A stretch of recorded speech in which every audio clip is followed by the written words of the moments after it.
ça dim. Il n'y a pas de RFI. Des sous, il y a ça dim. Il n'y a pas de RFI. Quand ça va jeter. Dans le Belgique, il y a Marie-Paul là. Ou appeler la minute deux fois.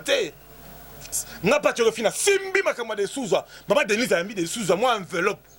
Mais des sous, attaque au bien à pas de RFI. Merci, ça te. Au départ, tu as mis qui a bana. Pas de RFI. On fonde un individu, pas de RFI. Ça veut dire que na poids, na kilo. Oh, un musicien, musicien, on fonde pas de RFI. Pour un kilo. Tout ça, c'est un peu de moutou. Pour tu sais, bon, Venyao. Abatamina Sima, Vengando, Atindi Bango. Dima, comme on a Jésus-Christ, Jésus-Christ. Et ça, il y a un grand communicateur, pas de RFI. J'ai fait 23 ans à la télévision, avec récit, avec impact, avec idéologie. Ah, moi la mouteketa, moi quand tombe le moi ma candidat. Sungule. Moi la mouteketa, Chifundu. Engaye. Tunanga nini hôtel ya solo ya impact na idéologie, hôtel autisme la santé. La classe et la différence, hôtel ya solo place ba diaspora, ba homme d'affaires, ba femme d'affaires, ba sénateur. Bo koki ko pe ma place ya kitoko ezali la commune Ngiringiri. Balabala Kassavou na carton numéro 1. Kozanga te. Au passé, séjour ya kitoko. Kuna cuisine européenne, cuisine africaine. Moutuka ya déplacement ezali. Keba wifi eza ofele. Ozo naviguer na internet. Kakanet oza na mikili.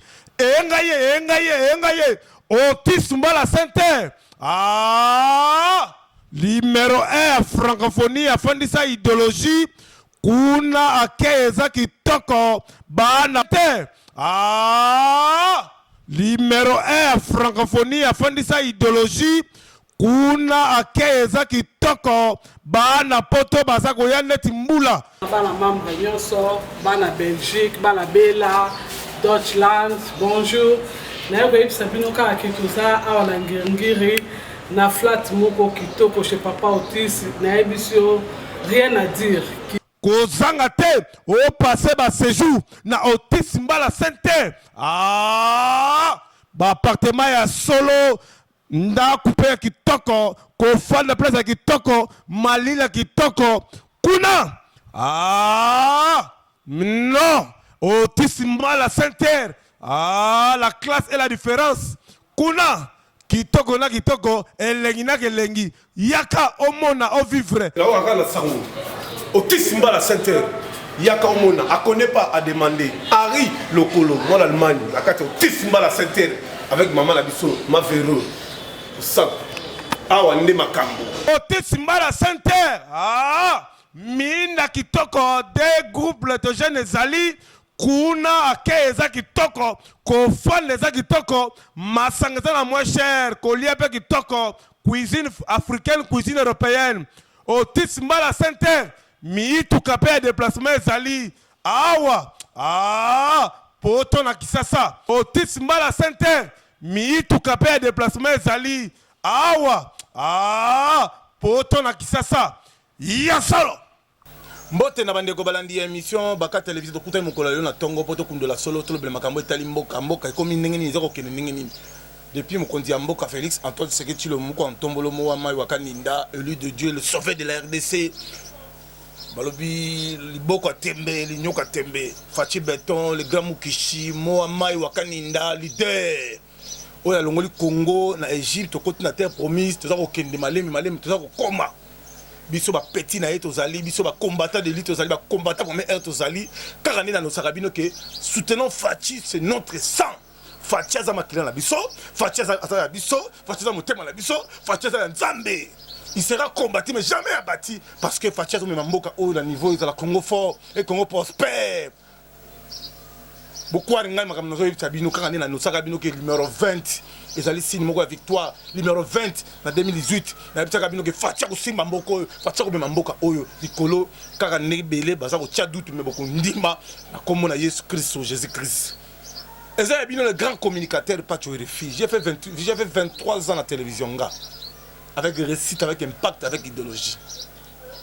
Président de la République Fachi Beton, Azalik Nabosenga, communicateur, Bakuta, Naba Solo là. Parce que nga la bana qui démarche sur la télévision, la bana qui ganga la émission, la président Fachi, tala Kali Mananga Koufi, tala Nenge Foum Sabata Koufi, tala Nenge Zozo Koufa, tala Nenge. Parce que menacé, ils sont à côté de plus de 4 fois pour la Fachi, il y a prison pour la président Fachi. Pour la soutenir la libération, il y a avec Moukouna. Pour la soutenir la libération, il y a Edi Kapeni. Pour la soutenir Franck Dion Wabimisaye. Pour la soutenir Dion Mindonga Wabimisaye. Pour la soutenir John Chibango, Pacho Erefinga. Émission dans la RTV Tribune du Peuple. Émission téléphone ouvert impact. Pour les battre la communion solo de ça. Bango tout parce que idéologie pas Pacho Erefi. Mouta banda ba démission débat avec impact Pacho Erefi. On va se rebundi sangai. Parce que dans le bas qui yango président Fachi na mboko ko changer. Tala les relations bilatérales dans le monde entier. C'est toute la prendre dans l'histoire. Notre chef de l'État Félix Antoine Tshisekedi Tshilombo a qui na Hongrie. Président sa relation bilatérale avec la Belgique. Président comment le Japon a ambassade à Congo, le Japon. Président son ambassade à Congo. Président comme Mboko na Chine. Les autres ont une relation avec les Chinois. Président sa relation bilatérale na Rwanda na Burundi na Tanzanie. Les gens qui ont un niveau, il y a haine. Pour saboter le pouvoir à Fati, il n'y a pas de dénoncer. Il y a un monde qui a oh, mon gouverneur a fondé pas de RFI. On a fondé un individu, pas de RFI. Ça veut dire qu'il y a pour un kilo. Oh, un musicien, un musicien a fondé pas de RFI. Pour un kilo. Tout ça, c'est un moutou. Je suis un moutou. Venyao. Abatamina Sima, Vengando, Atindi Bango. Petit ou a fort, journaliste a fort, Azambanga, Aïd Makambébélé. Moi je parle les choses, ça vient dans mon cœur. Nga iko konanga kufa pona bakamba ide pona IDPS. Ba ndeko na ba ide ba kufa pona ko lit ou 37 ans. Nga za incarnation Etienne Tshisekedi mon Seigneur Mulumba avant kufa loba yango bi yo tu seras grand. Mais les choses que monique président Fachi a besoin de communicateur, ngam na bana ganga makelele. Ba communicateur tu ba yebani, pas tu verifier yebani. Asa communicateur munene, allez bolenge a Fachi, alors bela mboka, il fallait ça la paix parce que président Fachi contre ce civisme. Ezalate. Ça veut dire que l'amour à côté civisme on sait une relation bilatérale. Et tu as au salmate. Président Solaraneti a présenté à Solaraneti à ndako avec amour. Président Azana Mawabatu, Ayoki Bandeko, la politique, Montepelagi, ceux qui na foire, qui na otala bango, Ayoki Bandeko, ils sont na Congo central, qui na otala bango, n'a pas de RFI. Mais le président, Azem Baba communicateur, oh, pas de RFI, tu vas bien numéro nous les cartes. Ah, ça m'étonne. Pas de RFI, numéro Yébana partout. Même moi, je ne pas de RFI Baïbi. Pour cela, on a un scandale. Je ne sais pas si on a un scandale. Mais quand pas de RFI passe, on a un scandale. Oh bah yebi même na biche na koleka na nzela na tambola te population zolanda parce que l'homme populaire yango mona batebele ba ningisaka nga parce que ba yebi que ba yebi savoir faire rapatrier les filles. Je suis pas n'importe qui, je suis un grand monsieur. Je sais vendre les gens, je sais vendre les gens. Je sais comment faire la promo des gens. Je sais comment remonter. Parce que quand Pachorefi touche quelque chose, ça vient de l'or. Et le retour à la salle est ratakate. Pour nous amener en Zambie. Pour nous le président Fachi. Président a tué. Mais bilong, tu peux pas bilong moko et c'est un sens. Wapi Pachorefi. Wapi aller bolingue. Wapi MTD. Pour président il va combattre premier air. Tala. Bota la président Fachi. Impact na idéologie na Gitsuka. Condamné à danger. Toleka. L'école de guerre de Kinshasa a livré ses premiers lauréats. 25 officiers supérieurs de forces armées de la RDC de la police nationale de la première promotion de cette institution ont reçu en début de semaine leur brevet de fin de formation de main du président de la République, commandant suprême de forces armées de la RDC et de la police nationale Félix Antoine Tshisekedi Tshilombo. Ils sont issus de la force terrestre, de la force navale, de la force aérienne, de la police nationale et du corps de protection des PAC. Au terme d'une formation supérieure de 7 mois, ils sont appelés à exercer de hautes fonctions d'État, major ainsi que des fonctions des commandements opérationnels. Au courant de la semaine, le commandant suprême des forces armées de la RDC et de la police nationale a présidé une réunion du Conseil supérieur de la défense élargie au commandement militaire. Le compte rendu du ministre de la Défense et des anciens combattants Gilbert Kabanda a fait mention de 5 points essentiels. Inscrit à l'ordre du jour de cette réunion, la communication du commandant suprême des FARDC et de la PNC, l'état de la nation, l'état des relations extérieures, la situation militaire et de l'état de siège et la situation opérationnelle. Plus ou moins 2 millions d'habitants de la ville de Kinshasa seront bénéficiaires du courant électrique de la SNEL grâce au poste 220 kV de Kinsuka et ses réseaux de distribution associés, ce qui va améliorer sensiblement la desserte à l'électricité et booster le développement de la capitale. Le président de la République a procédé à la cérémonie de la pose de la première pierre des constructions de ces postes stratégiques à Kinsuka, dans la périphérie de Kinshasa, dans la commune de Mongafula. Fruit de la coopération sino-congolaise, ces postes devra recevoir 150 MW produits par la centrale hydroélectrique des Zongo 2, dont les travaux sont complètement achevés depuis 2018. Un émissaire de la chancelière allemande Angela Merkel était à la Cité de l'Union africaine. Lars Jerry Leymann, chargé des missions adjointes de la chancelière, a remis au chef de l'État, président en exercice de l'Union africaine Félix-Antoine Tshisekedi Tshilombo, une invitation pour sa participation à Berlin au sommet des chefs d'État des Compact for Africa, une initiative des États du G20 créée pour la promotion des investissements en Afrique par des investisseurs privés. 4 ambassadeurs respectivement de France, Belgique, Grande-Bretagne, des États-Unis d'Amérique et la chef de la MONUSCO, représentante spéciale du secrétaire général de l'ONU en RDC, Bintou Keïta, sont venus assurer le président de la République, Félix-Antoine Tshisekedi Tshilombo, de leur accompagnement dans ses efforts de la lutte contre l'insécurité dans l'Est de la RDC et l'éradication des forces négatives. Ils ont tenu ainsi à adresser au chef de l'État le message de soutien de leur pays à son action. Et puis, par visioconférence, à partir de son cabinet de travail à la Cité de l'Union africaine, le président de la République, Félix-Antoine Tshisekedi Tshilombo, a participé à la 19e session ordinaire de la conférence des chefs d'État et de gouvernement de la communauté économique des États d'Afrique centrale. Le chef de l'État et ses pairs de la CEAC ont suivi la présentation du rapport de la session ordinaire du Conseil des ministres des États membres qui s'est tenue la veille.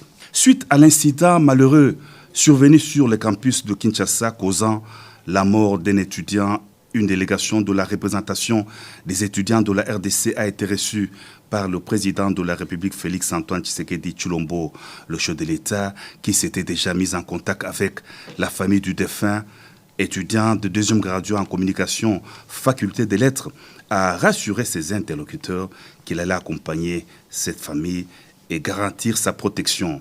La délégation a ainsi appelé tous les camarades étudiants au calme. Un haut cadre de l'Union pour la démocratie et le progrès social, ancien conseil spécial du patriarche Étienne Tshisekedi Wamulumba, Blanchard Timbombo Boulanda Bouimpe, s'est éteint le 16 juillet 2021 des suites d'une maladie à Kinshasa à l'âge de 94 ans. Très sensible au malheur qui vient de frapper ces grands partis politiques, le président de la République, Félix-Antoine Tshisekedi Tshilombo, a aménagé son agenda de jeudi 29 juillet pour rendre un dernier hommage à l'illustre disparu à la levée de son corps à l'hôpital du Cinquantenaire. Mais natoko kamwa de Souza. Bozo mona na sima na clip nanga. Bota na clip de Souza. Bota non.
De Souza, a ti delinga clip na sale promotion pour président Fachiba et maman Denise. N'a pas tiré fina simbi makama de Souza. Maman Denise a mis de Souza moi enveloppe. Mais de Souza ata go benga pas tu sa merci ça te. O te pas tu ta miliki ya bana. Eh mokili oyo Nzambe. Mokili. Nzambe ka yebi. PDG wa Deni Mulamba. Mui wa Bilonda.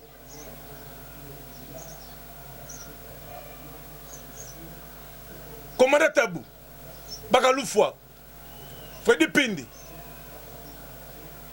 Sankara, Barapocha Mokonzi, Patrick combattant pour mes airs, Daniela Kamonia, Rosaline Mbombo.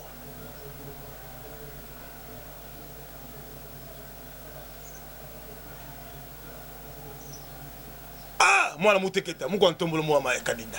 Sungule. Moi la mouteketa, Chivundu, De Souza, Yaya, solo là, qu'on s'en jeté. Fait que beaucoup de papa sont déclarés. Bon, il y a ma bénédiction. Il y a combien ça dîme. Il n'y a pas de tuer les filles. De Souza, il y a combien ça dîme. Il n'y a pas de tuer les filles. Qu'on s'en jeté. Dans le Belgique, il y a Marie-Paul là. Ou appeler la minute deux fois. Car il y a 0,0 km. Palais. Pas tuer les filles, leader. De Souza, dans la dîme. Qu'on s'en va jeter. Fachibe, béton. Moi, je suis Kaninda. Adonia Tasko, Moujmaï. Moujmaï, je suis Tonga, Banzela, investisseur, je suis belé. Ben, Indien, je suis en Abisso, mais là, je suis Congolais. Ambassadeur, il doit être interpellé rapidement dans le ministère des Affaires étrangères. Dans le ministère intérieur. Parce que là, il y a ma bémingi. Tout ça, je suis là, je suis là, je suis tout c'est tout de l'embi. Tala, bon, mais on va polémiquer. Odile Mapouya.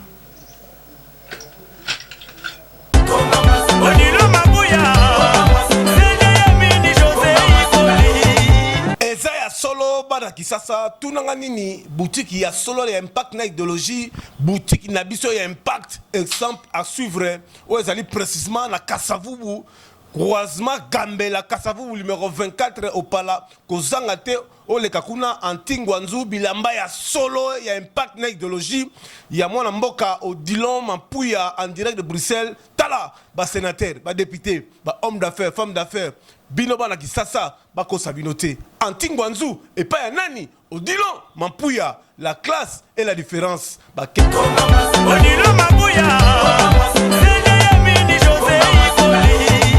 ba ketch original les alikuna ba t-shirt original ba blouson original ba robe de mariage ya location zali ba costume à solo ba sapato à solo kuna antingwanzu Odilon Mapouya avec boutique exemple à suivre non tous les cas